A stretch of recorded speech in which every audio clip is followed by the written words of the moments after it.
반갑습니다. 7월 셋째 주 생명이 살아나는 속회 나눔 시간입니다.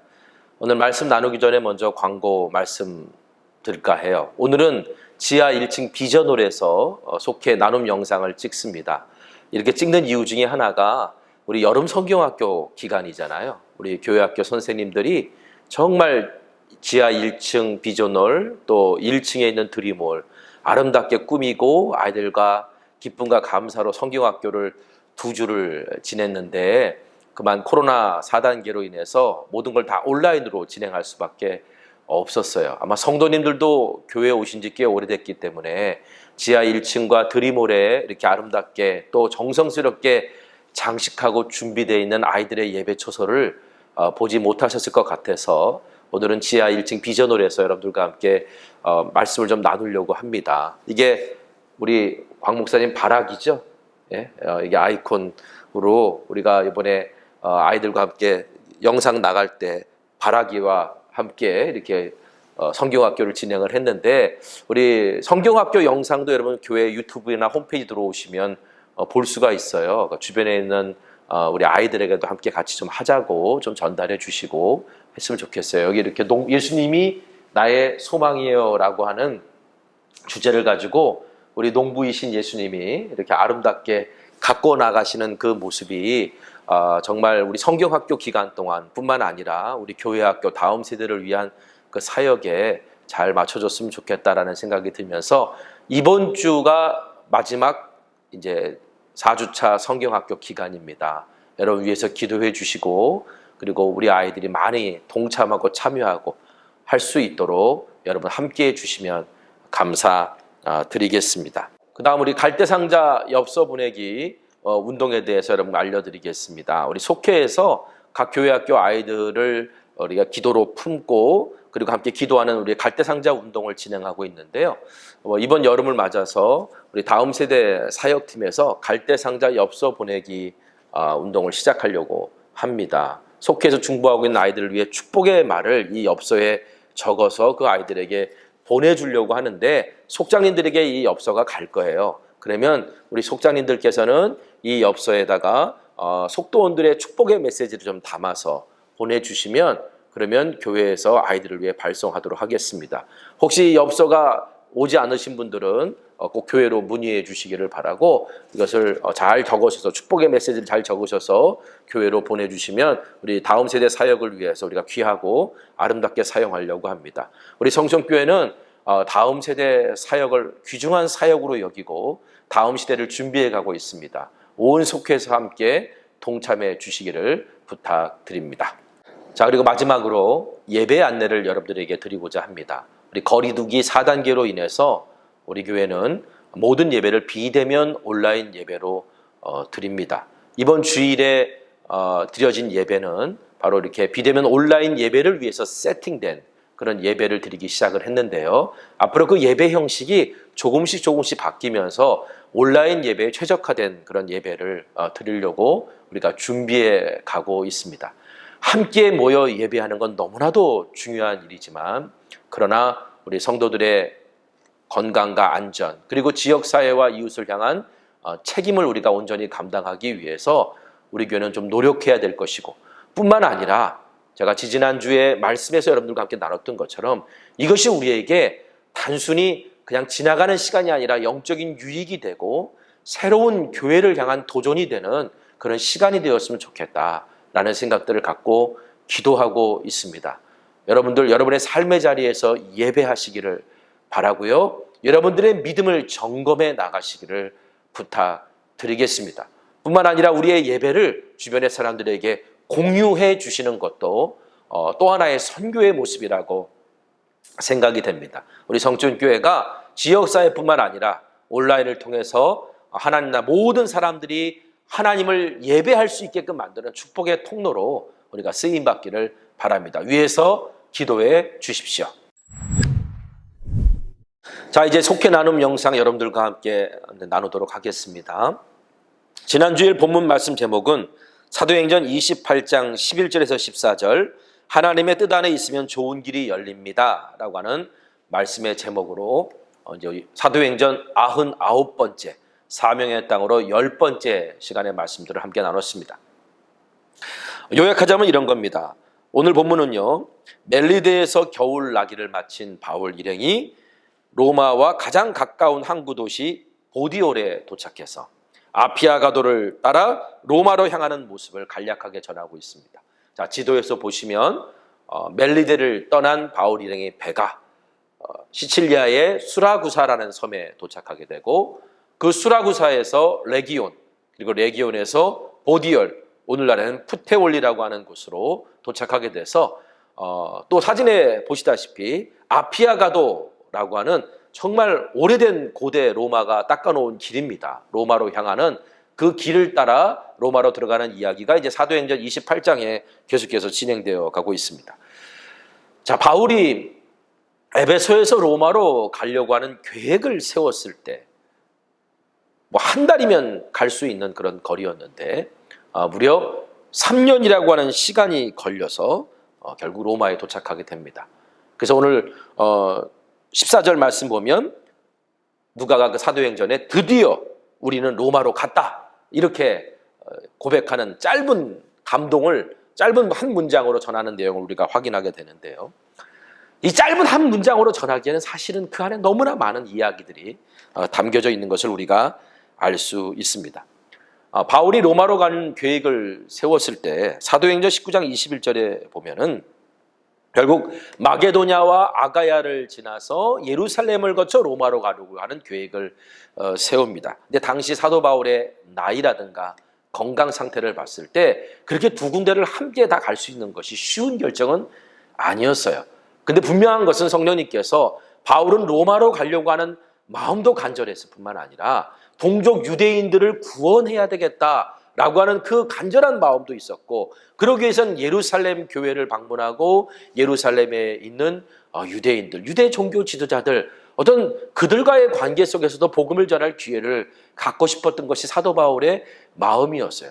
하지만 둘 중에 어느 하나를 선택해서 가는 것이 더 옳은 것이 아닐까, 뭐 이런 고민들이 바울에게 있었을지 모르겠는데, 성령님께서 그 에베소에서 사도 바울에게 결국은 마게도냐와 아가야와 예루살렘을 거쳐 후에 로마도 보아야 하리라 라는 메시지를 주십니다. 먼저 예루살렘으로 가라, 걱정하지 말아라, 그럼 내가 후에 로마도 가게 해주겠다 라고 하는 그 약속의 말씀을 믿고 사도 바울이 그 길을 떠나게 됩니다. 물론 사도 바울이 마게도냐와 아가야 지역에 이르렀을 때 이제 로마서 1장 10절에 보면 로마 교회에 편지를 씁니다. 뭐라고 편지를 쓰냐면, 하나님께서 당신의 뜻 안에서 좋은 길 열어주시기를 간구하고 있다라는 편지를 써요. 하나님께서 지금 내가 로마 교회로 과연 갈 수 있을지 가지 못할지 장담할 수 없지만, 그러나 내가 하나님의 뜻 안에 있으면 하나님께서 반드시 좋은 길 열어주실 것이다 라는 그런 믿음의 고백을 하고 있는 것을 볼 수 있게 됩니다. 여러분, 그런데 과연 하나님께서 사도 바울을 좋은 길로 인도해 주셨을까요? 하나님의 은혜라는 건요, 지나고 나서 깨달을 때가 있어요. 사실 바울이 예루살렘에 갔을 때 예루살렘에서 정말 죽을 뻔한 위기를 경험하게 되고 가이사라 감옥에서 2년 동안 구금되어 있는 그런 어려움들을 겪습니다. 그리고 그 3년의 시간 동안 정말 많은 어려움들을 겪거든요. 과연 이것을 좋은 것이라고 말할 수 있을까?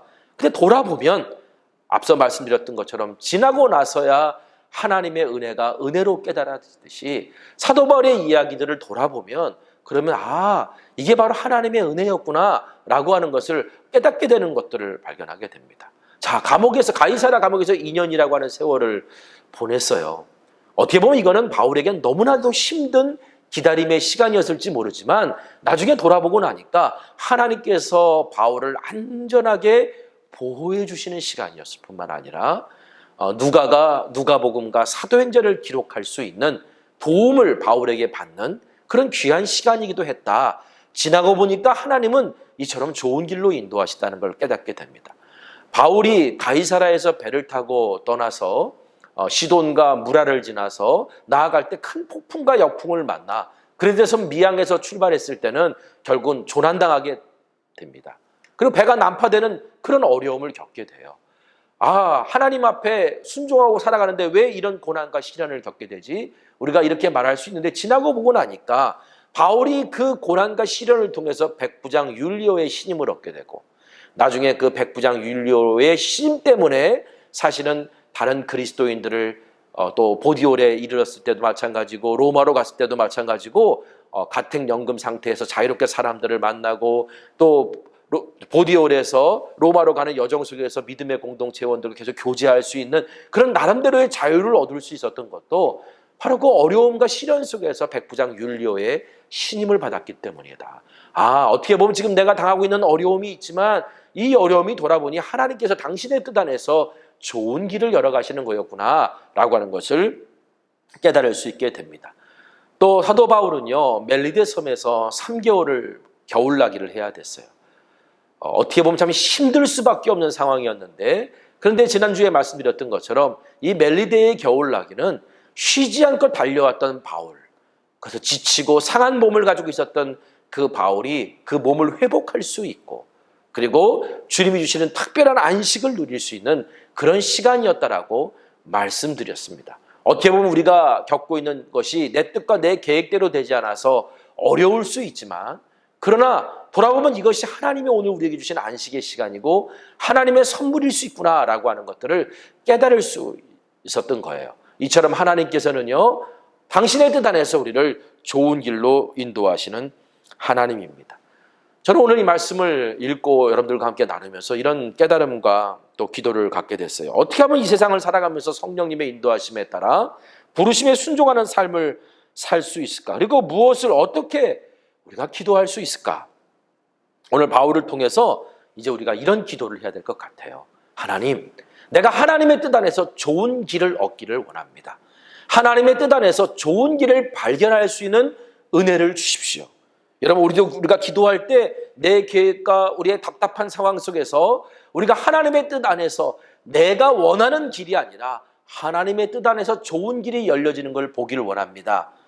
여러분, 그러기 위해서는 우리가 깨어 기도해야 되는 거예요. 하나님이 어떻게 좋은 길을 열어가시고 문을 열어 놓으셨는지는 깨어 기도하는 사람만이 그것을 발견할 수 있습니다. 그렇다면 우리가 어떻게 깨어 기도할 수 있을까요? 바울은 말합니다. 골로새서 4장 2절에 기도를 계속하고 기도에 감사함으로 깨어 있어라. 결국 우리가 깨어 있다는 것은 내가 하나님의 감사의 태도를 가지고 있을 때 깨어 있을 수 있다는 거예요. 지난 시간 하나님이 나를 어떻게 인도하셨는지를 깨닫고 감사합니다. 그리고 앞으로 하나님께서 어떻게 인도하실지를 신뢰하고 감사합니다. 이런 감사의 태도가 오늘 우리 가운데 있을 때 우리가 비로소 깨어 기도할 수 있다라고 하는 사실이고요. 이렇게 깨어 기도할 때 하나님께서 열어놓으신 좋은 길을 발견할 수 있다라는 거예요. 지난주 여름 성경학교 우리 영상을 보면요, 지혜로운 이제 기름을 준비하고 있는 지혜로운 처녀들의 이야기가 나와요. 기름을 준비하고 있었던 깨어 있었던 그 처녀들만이 신랑을 맞이했던 것처럼, 여러분, 오늘 우리가 깨어 기도할 때 오늘 우리 가운데 찾아오셔서 새로운 길을 여시는 하나님을 발견할 수 있게 될 줄 믿습니다. 그러므로 빌립보서 4장 6절에 있는 말씀처럼 아무것도 염려하지 말고 다만 모든 일에 기도와 간구로 너희 구할 것을 감사함으로 하나님께 아뢰을 수 있는 저와 여러분 되시길 바랍니다. 바울이 이 말을 했을 때 그 빌립보 교회의 상황은요, 단순히 그냥 일상의 소소한 염려거리가 아니었어요. 생존의 위협이었고요, 신앙의 위기였어요. 바로 그런 상황 속에서 사도 바울이 교회에게 아무것도 염려하지 말라. 지금 우리도 그런 신앙의 위기와 또 때로는 생존의 위협을 받는 그런 상황 가운데 던져져 있습니다. 그리고 그런 생존의 위협 때문에 힘들어하고 있는 분도 있을 줄 믿습니다. 오늘 바울의 말처럼 아무것도 염려하지 말고 정말 감사함으로 하나님께 아뢰을 수 있는 믿음, 주님 깨어 기도할 때 이 위기 속에서도 새로운 길을 여시는 하나님을 만나기를 원합니다 라고 하는 그 고백과 기도가 오늘 우리가 바울에게 배운 이 모습을 통해, 바울의 여정을 통해 깨닫고 우리도 우리의 삶에서 하나님 앞에 드려졌으면 좋겠습니다.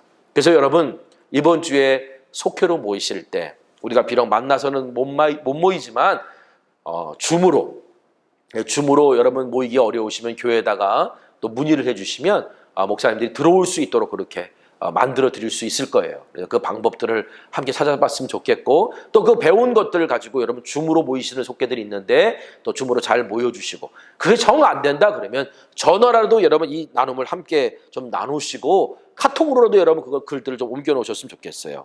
내 뜻과 내 계획대로 되지 않았지만 지나고 나서 돌아봤을 때 하나님의 뜻 안에서 좋은 길로 인도하신 하나님의 은혜와 섭리를 깨달은 적이 있습니까?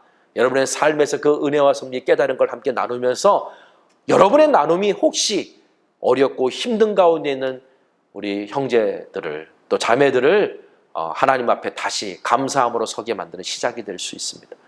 그리고 여러분의 기도 제목을 함께 나눠주시고 다음 세대를 위한 기업과 선교지를 위한 기도의 제목들을 계속 함께 나눠주셔서 여러분 함께 기도함으로 하나님 나라를 이 어려울 때도 멋있게 세워나갈 수 있는 우리 모두가 되기를 간절히 소망합니다. 기도하겠습니다. 사랑이 많으신 아버지 하나님, 감사합니다. 깨어 기도할 수 있도록 우리를 붙들어 주시고 지난 어려움 속에서도 우리를 살리신 것처럼 앞으로 우리의 삶에서도 하나님께서 좋은 길로 인도하신다는 분명한 믿음 가지고 늘 하나님의 뜻 안에 있기를 구하는 사람들 되게 하여 주옵소서. 우리가 코로나 팬데믹 4단계로 인해서 함께 모여 예배하지 못하고 모든 것을 다 온라인으로 예배할 수밖에 없지만, 그러나 이 상황 속에 우리가 선교적인 교회로서 또 부르심 받은 자의 삶의 자리로서 나의 믿음을 점검하고 예배를 점검하고 그리고 이 세상 속에서 우리가 하나님 나라의 귀한 삶을 펼쳐나갈 수 있는 복된 그리스도인들 될 수 있도록 축복하여 주시옵소서. 혹시 어렵고 힘들고 낙심하고 있는 주의 자녀들이 있다면 위로해 주시고 큰 은혜와 능력으로 더해 주옵소서. 예수님의 이름으로 기도합니다. 아멘.